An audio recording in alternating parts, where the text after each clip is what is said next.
The gentleman from Salem, Mr. Habeeb. Mr. Speaker, speaking to the resolution. Mr. Speaker, ladies and gentlemen of the House Joint Resolution 687 will give us, the legislature, some oversight over the regulations coming out of the various agencies. This same resolution has passed this body twice in 2005 with significant bipartisan majorities. Both times it has died across the hall in the Senate. Frankly, it has died because of a belief that my predecessor, the majority leader, carrying this resolution was a shot at a then Democratic administration. My predecessor, the former chair of the Andrew Lewis Caucus, has asked me to carry this bill again and wants everybody on the other side of the aisle to know that this is not about who is in the governor's office. It is about the proper role of this legislature and our decision-making ability in the agency regulatory process. I hope it will be the pleasure of this body to adopt House Joint Resolution 687. Gentleman Henry, Mr. Armstrong. Will the gentleman from Salem yield for a question? Will the gentleman yield? I will. Gentleman yields. Can the gentleman give me an example of a problem or an administrative rule regulation that should have been suspended by us but didn't? I mean, is this a solution in search of a problem? Mr. Speaker, I would tell the gentleman from Henry, if he remembers the 2005 session, which was the impetus of this resolution, then there was a set of daycare regulations coming out of the administration that a bipartisan group of 79 members of this House thought were inappropriate but could not do anything about, and got behind this resolution. In fact, of the 19 Democrats currently sitting in this body who were here in 2005, 12 of you all voted for this resolution, again, largely as a result of the daycare resolutions at that point. Brought to the attention, folks, that there's a scenario where this body can do nothing to stop regulations coming out of the governor's office, and it simply rebalances the power. Thank you. Gentleman yield for an additional question. Gentleman yield. I will. Gentleman yields. Well, if I assume for the sake of argument you might get a little bit of buy-in with me about the General Assembly may suspend, but what really gives me indigestion, I'm prefacing my question, is the second line that when we're not in regular session, the standing committees of each House acting jointly may suspend. So what you're telling me is that if the House courts and Senate courts and we lawyers get together and we decide off session that we're going to have a little wholesale suspending of the regulations, you all want to trust us to do that?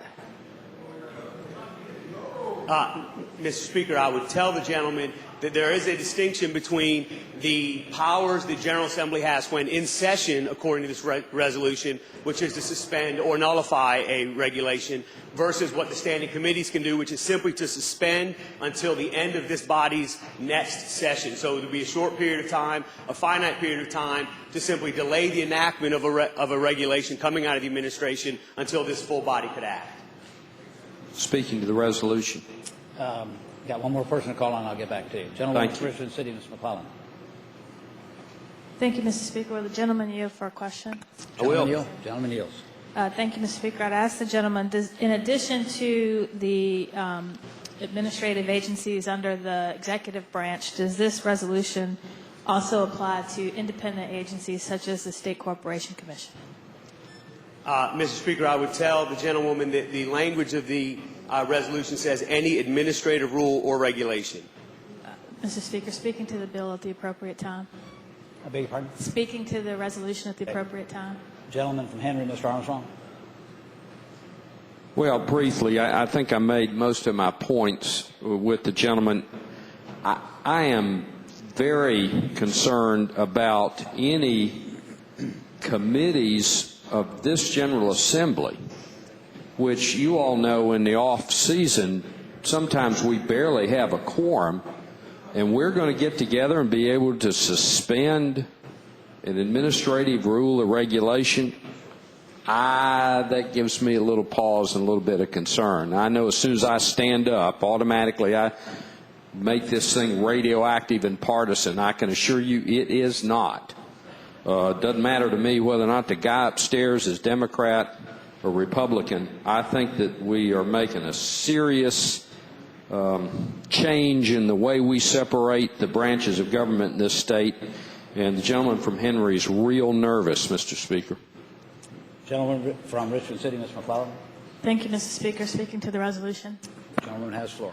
Thank you, Mr. Speaker. Ladies and gentlemen of the House, my concern with this bill is a little different, and that is with the fact that it also applies to the independent agencies such as the State Corporation Commission, which in the Constitution we delegated the regulation of certain business entities to the State Corporation Commission precisely because, and you think of electric regulation, utility regulation, securities issues, these are very complicated issues that quite frankly fly through here. Usually if we have a bill in these areas, we send all the parties to go and negotiate and come back to us with a deal rather than delving into the detail needed for these regulations, because we don't have time to do that in a legislative session. Whereas the State Corporation Commission, through rulemaking and the comment process, usually after at least a year, takes the time to put into these regulations. And my concern is that if now you can say that a majority of the General Assembly or a committee, when we're not in session, can nullify those actions, we will have so much uncertainty in the regulation of these utilities that I think that might do detriment to the certainty of how those industries are regulated, and I'm a little bit nervous doing that. So for that reason, I ask that we not pass the resolution. Gentleman from Salem, Mr. Habeeb. Mr. Speaker, speaking to the resolution. Gentleman has the floor. First, let me commend the gentleman from Henry on his consistency. He has opposed this resolution now 3 times, and he should be commended for that consistency. A significant number of folks sitting on the other side of the aisle have supported this resolution in the past, and I hope for the same good government reasons they did in the past, they will do so again today. Commenting, though, on both what the gentleman from Henry and the gentlewoman from Richmond City had to say there, I appreciate their comments. Frankly, those are the type of comments that would have been helpful in the committee process as we evaluated this resolution as it went forward. Both of those issues are issues that can and may be addressed on the Senate side. As I said before, this resolution has gone before the other body twice before and not passed. So those may be the issues standing in the way of passage this time.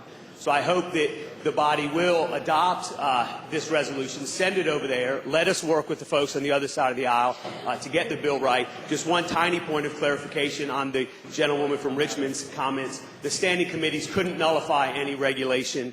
They could simply suspend until the full body came together and took it up. So with those thoughts, I hope the body will adopt the resolution. Thank you. Mr. Speaker. Gentleman from Henry. Rise for a motion. Gentleman may state it. I move that HJR 687 be re-referred to the Committee on Privileges and Elections. Speaking to the motion. Gentleman has the floor. Gentleman indicated that this resolution needs a little more work, and I don't disagree with him. I hope it will be the pleasure of the House to re-refer the bill back to P&E. Gentleman from Spotsylvania, Mr. Cole. Thank you, Mr. Speaker. I'd hope that we would not re-refer this resolution to P&E. The P&E committee looked at this, and as the gentleman has said, this is not a new concept. We have previously passed a resolution similar to this twice before, and I hope that we will adopt this resolution today and defeat the motion to re-refer to P&E. The gentleman from Salem, Mr. Habeeb, speaking of the motion. Yeah, speaking of the motion, Mr. Speaker, I appreciate the motion by the gentleman from Henry. Obviously, I oppose that motion. I want to be clear. I do not believe this resolution needs more work. My comment was that a couple folks on the other side of the aisle believe it needs more work, but missed the opportunity when this bill was fully vetted by the P&E committee, as Delegate Cole has stated. So I hope they will take this opportunity once the bill goes to the other side of the aisle to get involved in the process, let their thoughts be known, propose whatever amendments they would like at that point, but I would oppose this motion. Thank you, Mr. Speaker. The gentleman from Henry, Mr. Armstrong, moves that House Joint Resolution 687 be re-referred to the Committee on Privileges and Elections. As many as favor that motion will say aye. Aye. Those opposed, no. No. Motion is rejected. Shall the resolution be adopted?